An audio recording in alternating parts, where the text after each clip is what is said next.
तो hello student, क्या हाल चाल। Welcome back to board buster. So this is the day 16 of 30 day master class challenge, जिसमें हम ये क्वेश्चन देखने वाले हैं। सबसे पहले मैं बता दूं कि 30 day master class challenge actually में है क्या। सो this is the 30 day master class challenge, जिसमें हम 60 मोस्ट इंपॉर्टेंट क्वेश्चन देखने वाले हैं, जो कि प्रीवियस ईयर क्वेश्चन होंगे और मोस्ट रिपीटेड कॉन्सेप्ट पर होने वाले, कि जहां से क्वेश्चन हर साल पिक होते रहते हैं एंड टीचर्स फेवरेट टॉपिक होंगे, यानी कि जहां से एग्जामिनर क्वेश्चन को पिक करते हैं। ठीक है, हमने बस वही टॉपिक्स पकड़ लिए हैं और उसको हम 30 डे मास्टर क्लास चैलेंज में पूरा करा रहे हैं। इवन यहाँ तक 60 मोस्ट इंपॉर्टेंट क्वेश्चन के अलावा हमने इस चैलेंज में मॉडल पेपर के सॉल्यूशन भी लेकर आए हुए हैं। अगर आपने अभी तक नहीं देखा तो link in the description box, आप वहां चेकआउट कर सकते हैं। तो चलो शुरू करते हैं ये पहले क्वेश्चन को। जिस डे 16 में हम दो क्वेश्चन देखने वाले। जो पहला क्वेश्चन है कि वक्र x square is equal to y and y is equal to x plus 2 तथा एक्स अक्ष से घिरे हुए क्षेत्र का क्षेत्रफल निकालना है। ठीक है, हमको एक कर्व गिवन है एंड ये लाइन का इक्वेशन हमको ये दिया गया, और एक्स एक्सिस से जो एरिया कवर्ड है उसका एरिया निकालना है। तो सबसे पहले मैं इसका ग्राफ बनाऊंगा, कैसे बनाया जाता है। तो चलो शुरू करते हैं। तो हम ये जानते हैं परवलय यानी कि पैराबोला का स्टैंडर्ड इक्वेशन बना रहा है। ठीक है, तो हम इसको लिखते हैं क्या, परवलय ये इक्वेशन हमको लिख लेंगे x square is equal to y, इसको इक्वेशन नंबर 1 लेंगे। एंड रेखा यानी कि लाइन, ये लाइन का इक्वेशन क्या दिया गया, y is equal to x plus 2, इसको इक्वेशन नंबर 2 मान लेंगे। ठीक है, अब इसी को सॉल्व करके हम निकालेंगे कि कहाँ दोनों पर परवलय और रेखा काटती हैं। अगर आपने इसके पहले की डे 15 एंड डे 14 को चेकआउट नहीं किया है, डे 15 पर मैंने क्वेश्चन को पेपर का डिस्कशन किया था। डे 14 एंड डे 13 पर हमने परवलय यानी कि इलिप्स और इलिप्स और पैराबोला पर भी क्वेश्चन सॉल्व किए थे। ठीक है, तो उसी का एक बार देख लेना, उसके बाद इसको देखेंगे तो बहुत आसानी से समझ में आया कैसे सॉल्व करते हैं। ठीक है, जो हम इसका क्रॉसिंग पॉइंट कैसे निकालते हैं, तो पहले इक्वेशन 1 और इक्वेशन 2 को सॉल्व करते हैं। ठीक है, यानी कि समीकरण 1 एंड समीकरण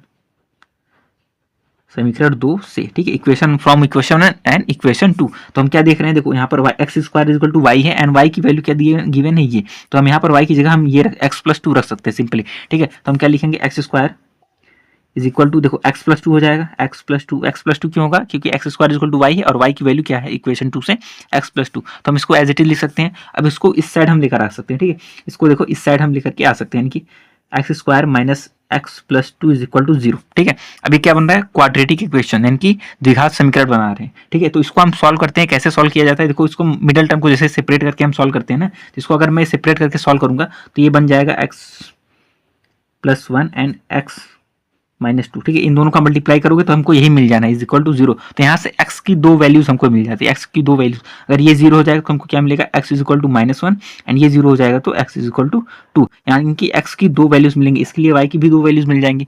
लेकिन उसके लिए सबसे पहले हम क्या करते हैं, देखो अब x और x की तो दो वैल्यूज मिल गई, तो इक्वेशन नंबर 2 से हम y की भी दो वैल्यूज निकाल लेंगे, यानी कि फ्रॉम इक्वेशन 2। ठीक है, अभी मैं बताऊंगा मैं ये पॉइंट क्यों निकाल रहा हूँ, ताकि ग्राफ प्लॉट करने में बहुत आसानी हो हमारे लिए। ठीक है, तो इक्वेशन नंबर 2 तो हमको ये है, एक्स की वैल्यू अगर -1 है। ठीक है, एक्स की वैल्यू -1 रख रहे हैं तो वाई की वैल्यू हम क्या, यहाँ पर अगर -1 रखेंगे तो वाई की वैल्यू क्या हो जाएगी, 1 हो जाएगी।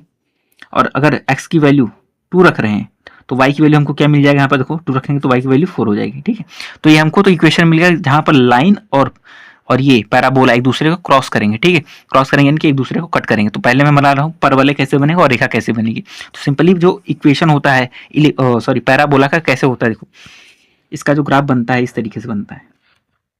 अगर मैं इसको इस तरीके से ड्रॉ कर रहा हूँ, एक क्वाड्रेंट, ठीक है, चतुर्थांश जिस तरीके से बनाते हैं, तो पैराबोला की अगर स्टैंडर्ड पैराबोला होता है और एक्स स्क्वायर के टर्म में होता है ना, तो अपवर्ड पैराबोला होता है कुछ इस तरीके से। देखो इस तरीके से, और ये 0,0 से होकर के जाता है।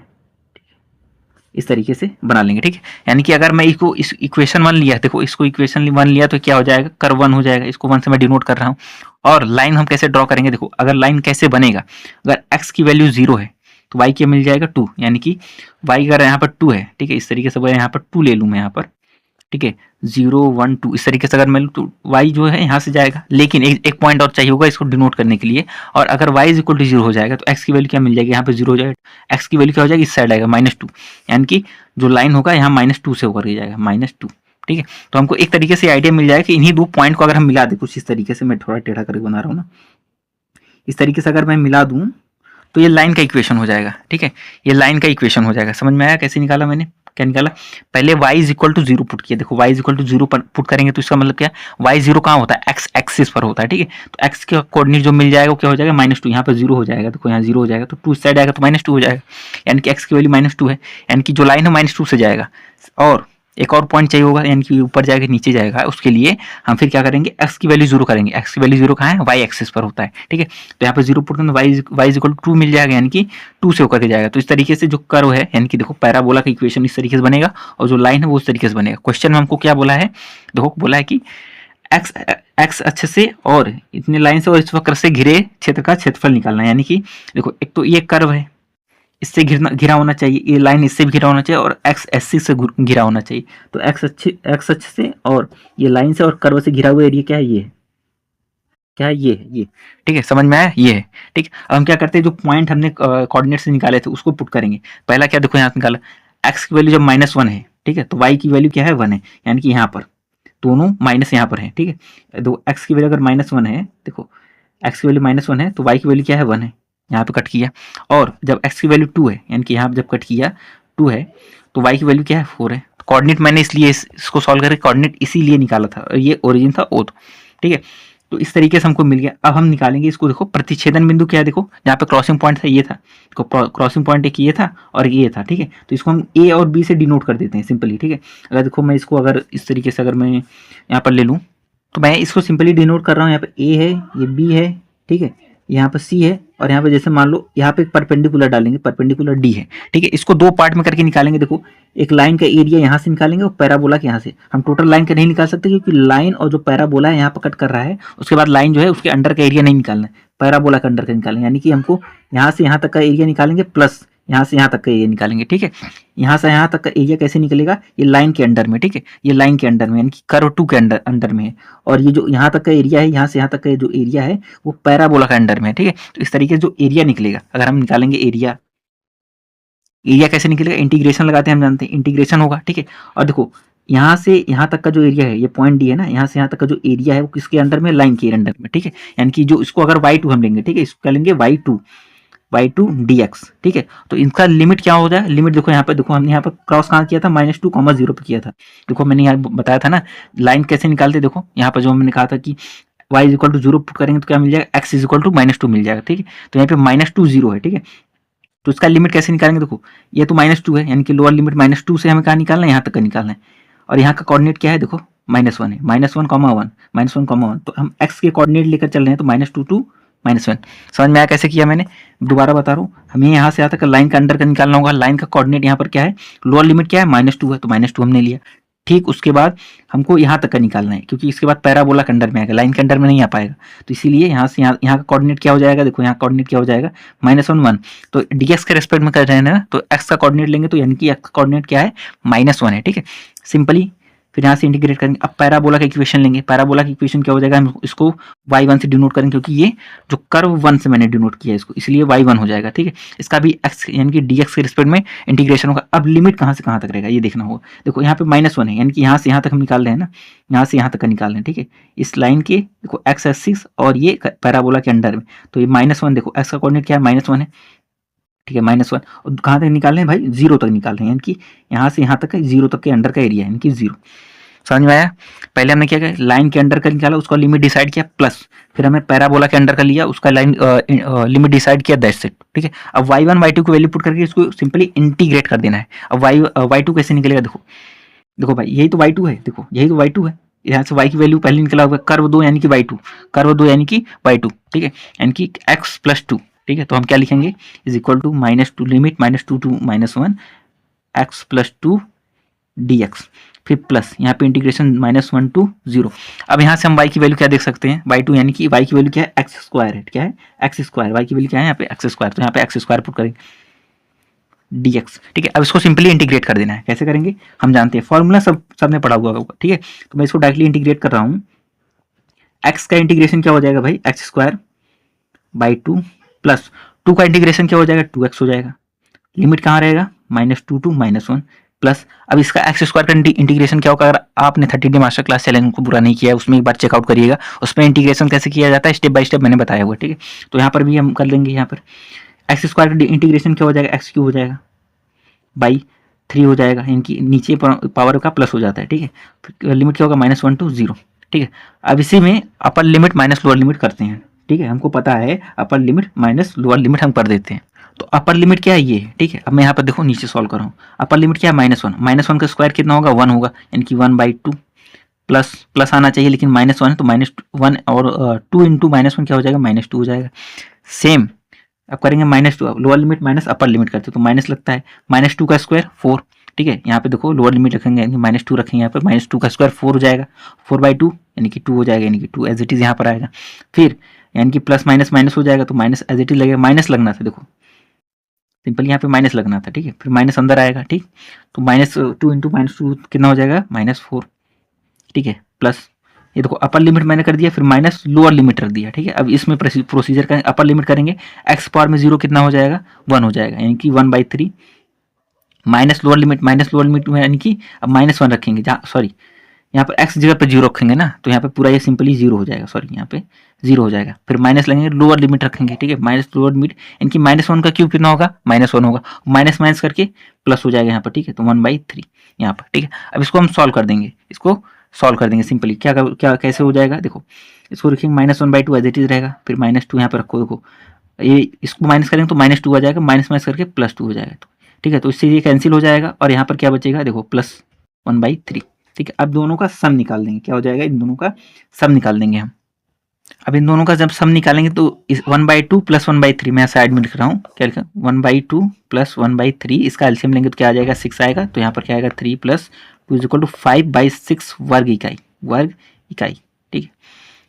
तो डे 16 का पहला क्वेश्चन इजीली सॉल्व हो चुका है, ये अपना फाइनल आंसर हो जाएगा। कैसे किया मैंने, पहले यहाँ पर 2 इक्वेशन दिया गया था, पहले क्या था, पैराबोला का था, दूसरा लाइन का था, और एक्स एक्सिस से जो कवर्ड एरिया था उसका हमको एरिया निकालना था। जो इक्वेशन था मैंने उसको पहला दूसरा करके लिख लिया। अब दोनों का क्रॉसिंग पॉइंट कैसे निकालते हैं, दोनों इक्वेशन को सॉल्व करके, एक का वेरिएबल दूसरे में पुट कर दो, सिंपली सॉल्व हो जाना है, ठीक है। जैसे मैंने यहाँ से देखो वाई की वैल्यू इसमें पुट किया और यहाँ से कॉमन लेकर के एक्स की वैल्यू निकाल लिया, एक्स कोऑर्डिनेट निकल गया, ठीक है। अब इसी इक्वेशन 1 या 2 में से किसी में एक में रख करके हम y के कोऑर्डिनेट भी निकाल लेंगे। तो इस तरीके से हमने इक्वेशन 2 में रख दिया, फ्रॉम इक्वेशन 2 x1 वैल्यू जब 1 था तो y वैल्यू 1 हो गया, x2 वैल्यू 2 था, y वैल्यू 4 हो गया। तो ये हमने प्लॉटिंग कर दिया, ठीक है। इस तरीके से प्लॉटिंग कर दिया और इसके जो पॉइंट थे हमने निकाल लिए, ठीक है। तो इंटीग्रेशन कैसे करते हैं, देखो यहाँ से यहाँ तक निकाल लिए, फिर यहाँ से यहाँ तक का दोनों का सम करके इंटीग्रेट करके सिंपली सॉल्व कर लिया। तो ये डे 16 का 30 डे मास्टर क्लास चैलेंज का ये पहला क्वेश्चन था। तो दूसरा क्वेश्चन सॉल्व करते हैं। अगर आपने डे 1 to डे 15 अभी तक कंप्लीट नहीं किया तो link in the description box, दोबारा चेकआउट करिए, उसको एक बार पूरा करिए। आपके बोर्ड एग्जाम में एग्जाम लाने की गारंटी हम लेते हैं, सारे क्वेश्चन आपको क्लियर हो जाएंगे, ठीक है। तो चलते हैं अगले क्वेश्चन पर।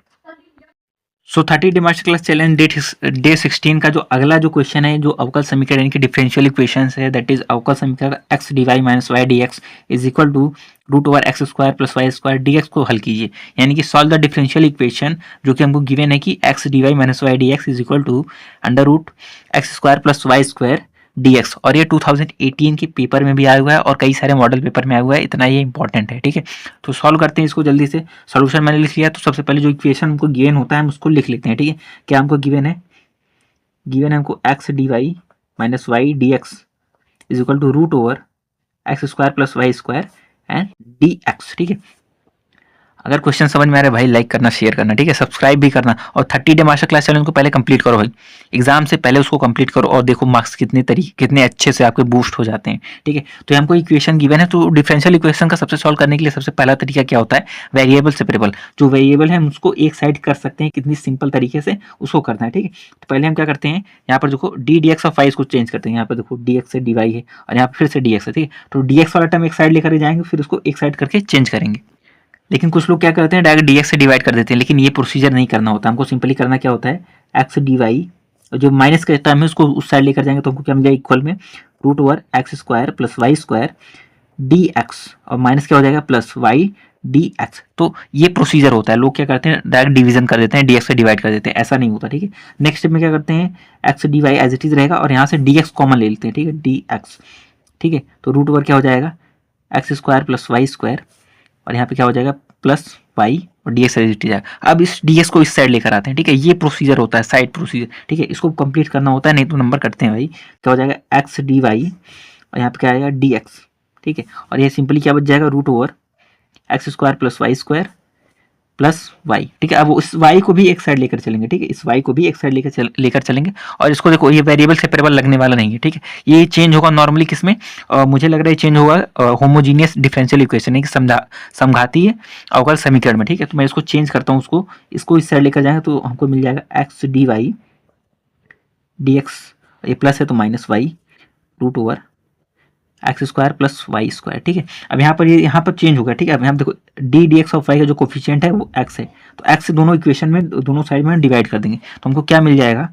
दिस इंप्लाइज दैट यहाँ पर डिवाइड करेंगे क्या बचेगा, देखो दोनों साइड एक्स से डिवीजन करेंगे तो कोई फर्क नहीं पड़ेगा, तो डी एक्स यहाँ से एक्स से डिवाइड करेंगे क्या बचेगा, d d x of y, क्योंकि डिवाइड एक्स से डिवीजन होगा तो एक्स कैंसिल हो जाएगा, तो minus y upon x is equal to, यहाँ पर अगर x से डिवाइड करेंगे, ठीक है, ध्यान देना 1/x से मल्टीप्लाई करें या फिर x से डिवाइड करें तो यहाँ पर सिंपली क्या बचेगा, देखो यहाँ पे एक्स स्क्वायर, देखो 1/x अगर यहाँ पे करेंगे, ठीक है, अगर मैं बताने के लिए कर रहा हूँ, अगर 1/x करेंगे तो अंदर जाएगा तो एक्स स्क्वायर से डिवाइड हो जाएगा, ठीक है। तो ये सिंपली है कि यहाँ पर एक्स स्क्वायर से डिवाइड होगा तो क्या बचेगा, 1 बचेगा, प्लस वाई स्क्वायर अपॉन में क्या बच जाएगा, एक्स स्क्वायर, ठीक है। तो इसको सिंपली हम क्या लिख सकते हैं, इस टर्म को रूट ओवर 1 प्लस एक्स का होल स्क्वायर, ठीक है। अब हम यहाँ पर चेक करते हैं ये किस फॉर्म का है, ठीक है। इसको हम सिंपली लिख सकते हैं जो हम पढ़े हुए हैं, जो होता है x power 0 f of y upon x, ये इस फॉर्म का है, इस फॉर्म का है, ठीक है, इस रूप का है, इस फॉर्म का बना रहे, यानी कि ये क्या है, समघाती है, अतः क्या लिखेंगे, अतः यहाँ समघाती है,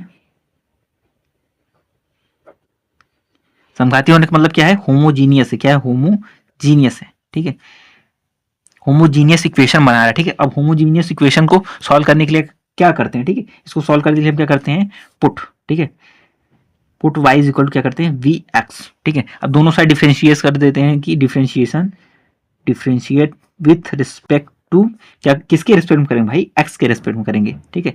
x के रिस्पेक्ट में जब डिफरेंशिएशन करते हैं तो क्या हो जाता है, d d x of y, ठीक है। तो first function as it is आएगा, सेकंड फंक्शन का डिफरेंशिएशन, एक्स का डिफरेंशिएशन एक्स के रिस्पेक्ट में 1 plus second function as it is रहेगा और डिफरेंशिएशन ऑफ फर्स्ट फंक्शन यानी कि d d x of v, ठीक है। तो ये जहां y रहेगा हम ये पुट करेंगे, जहां x d d x of y रहेगा वहां पर ये पुट करेंगे, ठीक है। तो हमको ये जो हमको मिला हुआ है ये इक्वेशन, यानी कि अगर मैं इसको इक्वेशन नंबर 1 ले लूं तो इसी इक्वेशन हमको ये वैल्यूज पुट कर देनी है।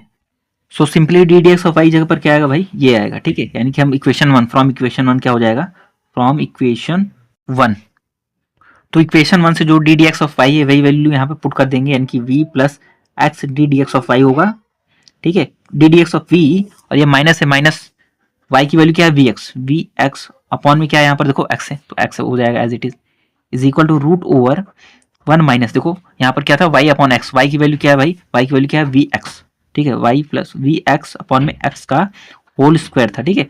और इक्वेशन नंबर 1 था। अब देखो हम इसको सॉल्व करते हैं, देखो x से x कैंसिल हो जाएगा, यहाँ से x कैंसिल हो जाएगा, बचेगा क्या, बचेगा यहाँ पर देखो v plus x d d x of v minus v is equal to root over 1 plus v का स्क्वायर, बार बार माइनस निकल रहा है, ठीक है। यहाँ से प्लस माइनस ये कैंसिल हो जाएगा सिंपली, ठीक है, सिंपली ये।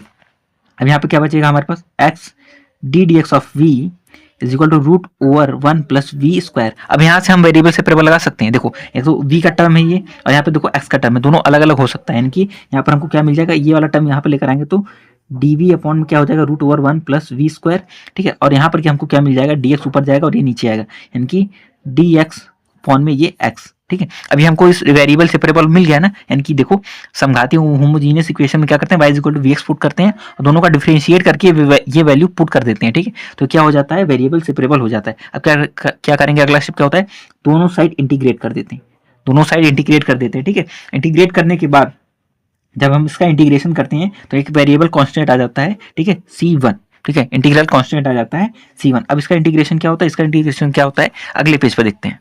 तो इस इंटीग्रेशन पे हम पहुंच चुके हैं। अब इस इंटीग्रेशन को कैसे सॉल्व करते हैं, जब इसका इंटीग्रेशन हम जानते हैं फॉर्मूला होता है, ठीक है, d d x of upon में अंडर रूट में जब 1 प्लस वी स्क्वायर इस तरीके का फॉर्मेट होता है तो इसको सिंपली हम लॉग के टर्म में लिख सकते हैं, लॉग ब्रैकेट में इसका जो फॉर्मूला होता है b plus root over 1 plus v square होता है, ठीक है, इज इक्वल टू इसका जो इंटीग्रेशन होता है, इसका इंटीग्रेशन करते हैं तो क्या आता है, लॉग एक्स आता है, ठीक है, लॉग एक्स आता है। और c1 तो एज इट इज रहेगा भाई, हम जानते हैं। अगर हम इसको भी लिख सकते हैं लॉग, अगर सब लॉग के टर्म में आ रहा है तो ये भी लॉग में होगा, ठीक है, इसको भी लॉग c1 ही लिखेंगे, ठीक है।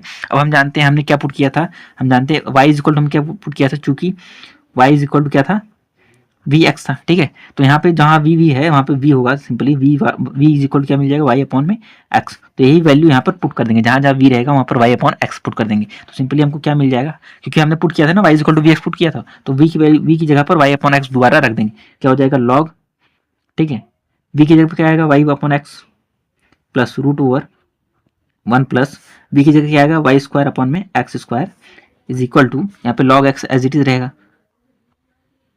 इज प्लस लॉग C1, ठीक है। अब हम चाहे तो लॉग जो ये दिया गया है इसको हम लॉग हटा भी सकते हैं, ठीक है। लॉग किस तरीके से हटाते हैं, हम जानते हैं जब log x plus log C1 होता है इस तरीके से, ठीक है। तो इसको हम एज इट मल्टीप्लाई वाला जो फॉर्मूला होता है उसमें लिख सकते हैं, ठीक है। तो क्या हो जाएगा सिंपली लॉग, ठीक है, लॉग इंटीग्रेशन y अपॉन में x प्लस रूट ओवर, इसको देखो सिंप्लीफाई कर देंगे, क्या हो जाएगा सिंप्लीफाई करने पर x square plus y square upon में एक्स स्क्वायर, ठीक है, इज इक्वल टू, इसको लिखेंगे लॉग एक्स C1 लिखो या फिर C लिख दो, कोई दिक्कत नहीं है, वहाँ पे वेरिएबल है ना तो उसको चेंज कर सकते हैं, ठीक है।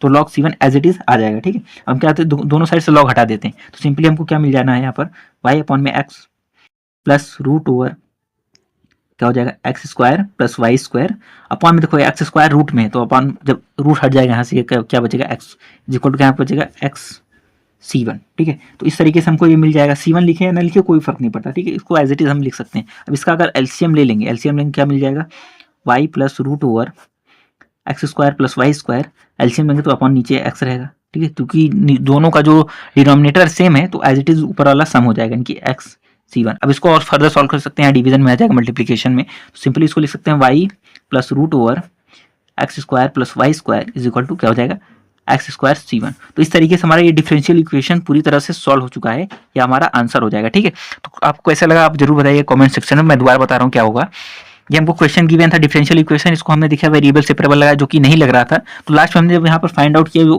ये इस फॉर्म में बन रहा था, ठीक है। यानी कि ये क्या था, समघाती यानी कि होमोजीनियस था।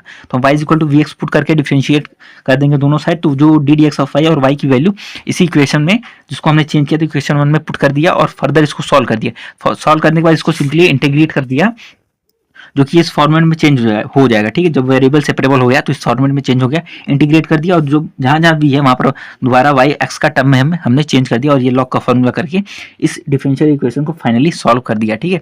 तो आपको कैसा लगा क्लास, आप कमेंट सेक्शन में बताइएगा। ये था अपना पहला question day 16 30 day master class challenge का पहला क्वेश्चन ये था। सेकंड क्वेश्चन ये डिफरेंशियल इक्वेशन था।